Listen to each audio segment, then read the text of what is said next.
Hello mister welcome to my channel. MSc fourth semester की अगर हम बात करें, एमएससी फोर्थ सेमेस्टर में हम नेचुरल प्रोडक्ट की स्टडी कर रहे थे। नेचुरल प्रोडक्ट में जो हमारा जो फर्स्ट यूनिट में जो टॉपिक था टर्पनाइट तथा क्रेटोनाइट पढ़ रहे थे। फर्स्ट यूनिट के अगर टॉपिक की अगर हम बात करें, हमें फाइटोल सिंथेसिस की स्टडी करनी है। फाइटोल सिंथेसिस में क्या होता है, इसका हमें सिंथेसाइज जो फाइटोल को सिंथेसाइज किस तरीके से किया जाता है, सिंथेसिस की स्टडी करेंगे, उसके स्ट्रक्चर की, उसके प्रोडक्शन की स्टडी करेंगे, केमिकल तथा फिजिकल प्रॉपर्टीज की हम स्टडी करेंगे। तो सबसे पहले हम फाइटोल के जो सिंथेसिस होता है उसको देख लेते हैं कि फाइटोल को किस तरीके से सिंथेसाइज किया जाता है। जो फाइटोल होता है, फाइटोल को डायरेक्टली क्लोरोफिल से ऑब्टेन कर लिया जाता है। क्लोरोफिल जो होता है प्लांट में ही मोस्टली हमें देखने को मिलता है। तो क्लोरोफिल के डिस्टिलेशन मेथड द्वारा ही फाइटोल को सिंथेसाइज किया जाता है। हालांकि उसे विटामिन ई तथा विटामिन के द्वारा भी, विटामिन ई तथा विटामिन के द्वारा भी ऑब्टेन किया जाता है। Phytol synthesize from chlorophyll and vitamin E and vitamin K. It's acyclic diterpenoid compound is optical active compound. ये एसाइक्लिक कंपाउंड होता है। डाइटरपेनाइट एसाइक्लिक डाइटरपेनाइट कंपाउंड होता है, ऑप्टिकल एक्टिव कंपाउंड होता है। Phytol is obtain from chlorophyll by degradation. Phytol is obtained from chlorophyll by degradation। जो phytol होता है, फाइटोल को क्लोरोफिल से डिग्रेडेशन द्वारा ऑब्टेन किया जाता है। विटामिन ए तथा विटामिन के से भी ऑब्टेन किया जाता है। वही प्रॉपर्टीज की अगर हम बात करें, जो फिजिकल प्रॉपर्टीज होती है, फाइटोल एक ऑप्टिकल एक्टिव कंपाउंड होता है। बॉइलिंग पॉइंट 145 डिग्री होता है। जनरली फॉर्मूला की अगर हम बात करें, C20H40O होता है। C20H40O का मतलब ये एसाइक्लिक कंपाउंड होता है। एसाइक्लिक कंपाउंड होता है जहाँ पे CnHn-4 होता है। क्या है? Cn कार्बन के नंबर होते हैं, Cn होते हैं H2n। हाइड्रोजन के नंबर कार्बन के नंबर से डबल होते हैं लेकिन -4, जिससे पता चलता है ये एसाइक्लिक कंपाउंड होता है। 20 कार्बन से पता चलता है कि ये एक डाइटरपेनाइट कंपाउंड होता है। डाइटरपेनाइट कंपाउंड होता है, ये 4 आइसोप्रीन यूनिट से मिलकर बना हुआ होता है। ये मैंने क्लासिफिकेशन में बहुत अच्छे से एक्सप्लेन किया था। फाइटोल का स्ट्रक्चर कुछ इस तरीके से होता है। फॉर्मूला C20H40 ये होता है। अगर स्ट्रक्चर की अगर हम बात करें, यहाँ तक आप फुलर नंबर की एक एसाइक्लिक रिंग बनाइए, एसाइक्लिक चेन बनाइए। एक कार्बन, 2 कार्बन, 3 4 5 6 7 8 9 10 11 12 13 14 15 16 15 14 तथा 15 के बीच में एक डबल बॉन्ड लगा दीजिए। फाइटोल में सिर्फ एक ही डबल बॉन्ड प्रेजेंट होता है। 14 तथा 15 कार्बन के नंबर पर एक डबल बॉन्ड लगा दीजिए। 16 कार्बन से एक हाइड्रोक्सी ग्रुप अटैच होता है, जिससे पता चलता है फाइटोल में क्या होता है। फाइटोल में अल्कोहलिक ग्रुप होता है। मतलब फाइटोल को प्राइमरी अल्कोहल भी कहा जाता है या अल्कोहलिक ग्रुप प्रेजेंट होता है। तो बात करते हैं हम, यहाँ पर हमने 16 कार्बन की एक चेन बना दी, जो 16 कार्बन की एक चेन है। तो उसके बाद फर्स्ट कार्बन पर एक एल्किल ग्रुप, एक कार्बन को छोड़कर दूसरे कार्बन पर एल्किल ग्रुप, तीसरे कार्बन को छोड़कर इस पे एक एल्किल ग्रुप, इस वाले कार्बन को छोड़कर इस पे एल्किल ग्रुप, 4 एल्किल ग्रुप यहाँ पे ऊपर की साइड में लगा देते हैं हम। जब स्टार्टिंग होता है तो CH3 से स्टार्टिंग होता है, लास्ट हाइड्रोक्सी ग्रुप से लास्ट हो जाता है। इसको हम फाइटोल का स्ट्रक्चर कह देते हैं। जब इसके कार्बन के नंबर आप काउंट करोगे तो 20 आएगा, हाइड्रोजन के नंबर काउंट करोगे तो 40 आएगा। यहाँ पे एक ऑक्सीजन प्रेजेंट होता है। Phytol is a diterpenoid and 4 isoprene unit joint head to tail. Phytol is a primary alcohol. उसने कहा कि फाइटोल जो होता है डाइटरपेनाइट कंपाउंड होता है, 4 आइसोप्रीन यूनिट से ज्वाइंट होता है, जो हेड और टेल के द्वारा ज्वाइंटेड होती है। जो आइसोप्रीन यूनिट का जनरली फॉर्मूला होता है C5H8 होता है। C5H8 होता है। फाइटोल की अगर हम बात करें, फाइटोल एक प्राइमरी अल्कोहल होता है। केमिकल प्रॉपर्टीज की अगर हम बात करें, फाइटोल की डिफरेंट टाइप के केमिकल्स के साथ रिएक्शन कराई जाती है, जिससे वो डिफरेंट टाइप के कंपाउंड बना लेता है। Chemical properties of phytol. Phytol की केमिकल प्रॉपर्टीज की अगर हम बात करें, phytol show the many type of reaction। Phytol show the many type of reaction। ये बहुत टाइप के रिएक्शन को दिखाता है। Due to presence of double bond, क्योंकि इसके अंदर एक डबल बॉन्ड प्रेजेंट होता है। जो फाइटोल होता है, फाइटोल के अंदर एक डबल बॉन्ड प्रेजेंट होता है, जो मैंने बताया 14 तथा 15 कार्बन के बीच में बॉन्ड बनाता है। जो 13 तथा 14 तथा 15 कार्बन के बीच में बॉन्ड बनाता है। डबल बॉन्ड की प्रेजेंस के कारण ही इसका रिडक्शन कराया जाता है। रिडक्शन जो होता है कैटलिस्ट की प्रेजेंस में होता है। जब इसका रिडक्शन कराया जाता है तो ये जो डबल बॉन्ड होता है यहाँ से सिंगल बॉन्ड में कन्वर्ट हो जाता है, डबल बॉन्ड यहाँ से निकल जाता है, एक बॉन्ड निकल जाता है जिसकी वजह से सिंगल बॉन्ड में कन्वर्ट हो जाता है। ये आप कह सकते हैं कि फाइटोल में अनसैचुरेशन प्रेजेंट होता है, लेकिन जैसे इसका रिडक्शन कराया जाता है तो ये सैचुरेटेड कंपाउंड में कन्वर्ट हो जाता है। यहाँ पे लिखा phytol react with one molecule of hydrogen and form the dihydrophytol. जब फाइटोल की reaction one molecule of hydrogen के साथ कराई जाती है, हाइड्रोजन के एक मॉलिक्यूल के साथ कराई जाती है, तो डाइहाइड्रोफाइटोल फॉर्म हो जाता है, जो मैंने यहाँ पर जनरली दिखा दिया।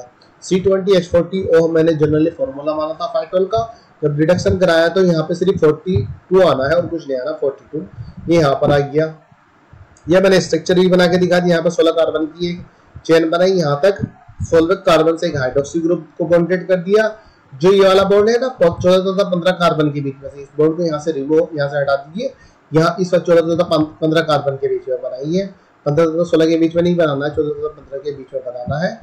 जैसे रिडक्शन कराया जाता है ये वाला बॉन्ड यहाँ से ब्रेक होने की, यहाँ से ब्रेक हो गई, सिर्फ 2 हाइड्रोजन आइटम यहाँ पे टेक कर लेते हैं, जो रेडिकल की फॉर्म में ब्रेक होगा, या रेडिकल की फॉर्म में ब्रेक होता है। तो इस कार्बन के पास हाइड्रोजन चला जाता है, इस कार्बन के पास हाइड्रोजन, जो हमारा कंपाउंड ये बन जाता है, जो सैचुरेटेड कंपाउंड होता है जिसमें एक भी डबल बॉन्ड प्रेजेंट नहीं होता है। नेचर ऑफ ऑक्सीजन की अगर हम बात करें कि जो फाइटोल होता है, फाइटोल में ऑक्सीजन का नेचर प्रेजेंट होता है, जिसके कारण एसिटिक एनहाइड्राइड के साथ जब रिएक्शन कराता है तो मोनो एसिटेट प्राप्त होता है। Phytol derivative of monoacetate, monoacetate of phytol derivative कह सकते हैं आप।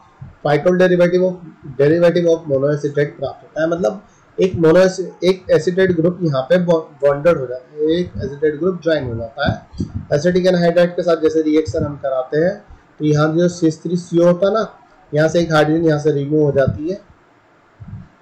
कहाँ से रिमूव हो रही, कैसे भी रिमूव नहीं हो रही,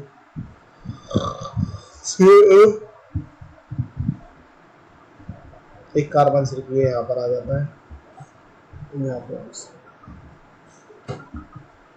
तो हाइड्रोजन एटम रिमूव नहीं होगा, यहाँ से हाइड्रोजन एटम रिमूव नहीं होता है। चलो नहीं हो रहा कोई बात नहीं, हाइड्रोजन कुछ रिमूव नहीं, एक हाइड्रोजन एटम तो रिमूव होना चाहिए, जब तो एसिड माइनस की फॉर्म में निकल जाएगा। एसिड माइनस COH आ गया, इस कार्बन के साथ ज्वाइन हो जाएगा C20H39 COOCH3, ये यहाँ पर देखने को मिल जाएगा। यहाँ से जो डबल बॉन्ड है यहाँ से रिमूव हो जाएगा, या जिसकी वजह से एक हाइड्रोजन एटम यहाँ पे जा रहा है, लेकिन ये कार्बन डबल बॉन्ड यहाँ पे बना रहा है। सही है। चलो, तो जब एसिटिक एनहाइड्राइड के साथ रिएक्शन कराई जाती है तो यहाँ पे COOCH3, यहाँ पे C19 आ जाता है, C19 आ जाता है, H39 आ जाएगा, यहाँ पे H40 रहने दीजिए, H40 आता है, एक हाइड्रोजन एटम ने बाहर से इसके साथ रिएक्शन कर लिया, तो लेकिन एक हाइड्रोजन रिमूव हो जाता है, लेकिन हाइड्रोजन जब आएगा फिर बॉन्ड में डिसबैलेंस हो जाएगा, तो ये हाइड्रोजन के नंबर 40 होता है। तो यहाँ पे मोनोएसिटेट हमें मिल जाता है। तो स्ट्रक्चर की अगर हम बात करें, सेम स्ट्रक्चर हमें बनाना होता है, ये वाला स्ट्रक्चर। जब एसिटेट के साथ रिएक्शन करानी होती है, कुछ नहीं करना है, सिर्फ ये वाला बॉन्ड एज इट इज रहने दीजिए, जो ये वाला बॉन्ड है यहाँ पर, जो ये वाला बॉन्ड यहाँ पर होगा, इसे एज इट इज रहने दीजिए। सिर्फ इस कार्बन के साथ क्या आ जाएगा, COOCH3, ये स्ट्रक्चर यहाँ पर बन जाएगा। स्ट्रक्चर के द्वारा दिखा दीजिए, फॉर्मूले के द्वारा रिएक्शन को दिखा दीजिए। ऑक्सीडेशन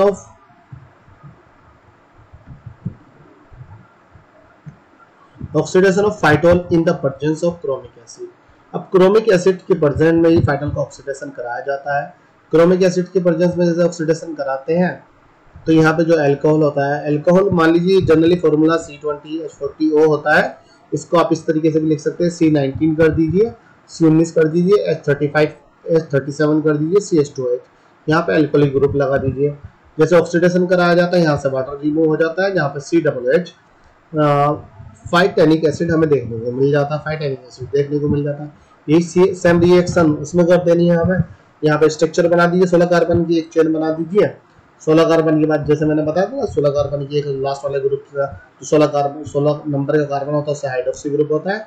13 तथा 14 के बीच में एक बॉन्ड प्रेजेंट होता है। ऑक्सीडेशन कराने के बाद यहाँ पे COOH, यहाँ से वाटर रिमूव हो जाता है, COOH यहाँ पे देखने को मिल जाता है, जिसको हम 5 टैनिक एसिड कहते हैं। वहीं अगर हम बात करें सिंथेसिस ऑफ फाइटोल, फाइटोल को बहुत इजीली सिंथेसाइज किया जा सकता है, इसको फेर्निसोल द्वारा सिंथेसाइज किया जा सकता है। फेर्निसोल का जो मैंने स्ट्रक्चर बताया, जनरल स्ट्रक्चर ये होता है। फेर्निसोल में जो कार्बन के नंबर होते हैं 15 होते हैं, हाइड्रोजन के नंबर 26 होते हैं, तो O होता है। जो फेर्निसोल का स्ट्रक्चर होता है ये होता है। स्ट्रक्चर कुछ इस तरीके से होता है। मैंने फेर्निसोल में बहुत अच्छे से एक्सप्लेन किया था इसको। जैसे हम रिडक्शन कराते हैं, यहाँ पे पहले रिडक्शन कराया जाता है, रिडक्शन के बाद इसकी रिएक्शन हाइड्रोजन ब्रोमाइड के साथ, फिर एसिटिक एनहाइड्राइड के साथ, फिर इसका एसिड के साथ फिर रिडक्शन कराया जाता है, जहाँ पे हमें फाइटोल देखने को मिल जाता है। फाइटोल का स्ट्रक्चर ये होता है। फेर्निसोल से डायरेक्ट फाइटोल बना दीजिए, फिर मैकेनिज्म के द्वारा इसे यहाँ पर दिखा दीजिए कि जो फेर्निसोल होता है, फेर्निसोल का स्ट्रक्चर जो फॉर्मूला होता है C15H26O होता है। अगर स्ट्रक्चर की अगर हम बात करें, 12 कार्बन की हमें एक चेन बनानी पड़ती है, 12वें कार्बन से एक हाइड्रोक्सी ग्रुप बॉन्डेड करना पड़ता है। फिर उसके बाद यहाँ पर एक डबल बॉन्ड यहाँ पर आ जाएगा, एक इस वाले कार्बन के साथ, एक इस वाले कार्बन के साथ डबल बॉन्ड यहाँ पर आ जाएगा। जिस कार्बन के साथ डबल बॉन्ड होता है उस पर 3 एल्किल ग्रुप लगा दिए जाते हैं। टोटल 15 कार्बन हो जाते हैं, हाइड्रोजन के नंबर 26 हो जाते हैं। ये 12 कार्बन की एक चेन होती है। 12 कार्बन के बाद जो शुरू वाला कार्बन होता है, ये 2 तथा 3rd कार्बन डबल बॉन्ड बना लेता है। फिर उसके बाद 6 तथा 7 बना लेता है। उसके बाद जो बनाएगा 10 तथा 11 बना लेगा। एक इवन नंबर, एक ऑड नंबर। 2 तथा 3 डबल बॉन्ड, 4 5 को छोड़ के 6 7, एक 9 को छोड़ के 10 11 डबल बॉन्ड बना लेगा। यहाँ पे 10 11 के बाद हमें 12 और 13 को छोड़ना पड़ेगा। लेकिन जब कार्बन के नंबर ही हमें जो फेर्निसोल होता है C15 होते हैं, S26 होते हैं, तो इसका स्ट्रक्चर ये हो जाता है। जब रिडक्शन कराया जाता है, ये अनसेचुरेशन से सैचुरेटेड कंपाउंड में कन्वर्ट हो जाता है। फिर हाइड्रोजन ब्रोमाइड के साथ फर्स्ट स्टेप में, सेकंड में एसिटिक एनहाइड्राइड के साथ, थर्ड में रिडक्शन, यहाँ पे हमें फाइटोल देखने को मिल जाता है। तो फाइटोल यहाँ पे कंप्लीट होता है। फिर उसके बाद हम बात करते हैं एब्रिएटिक एसिड की। इसको हम नेक्स्ट वीडियो में पढ़ेंगे कि एब्रिएटिक एसिड क्या होता है।